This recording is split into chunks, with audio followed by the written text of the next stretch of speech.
This is the Senate resolution calling for the resignation of Health Secretary Francisco Duque III.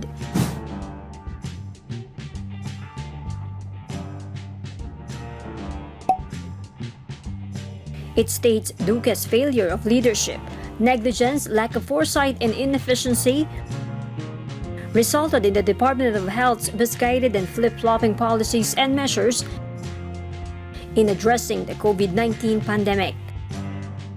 15 out of the 24 senators filed it.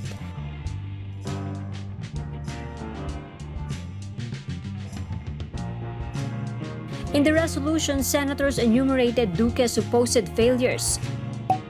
Included are the belated announcement about the presence of suspected COVID-19 cases in some hospitals, late response to requests for protective gear for health workers, and failure to expeditiously act in facilitating accreditation of testing centers.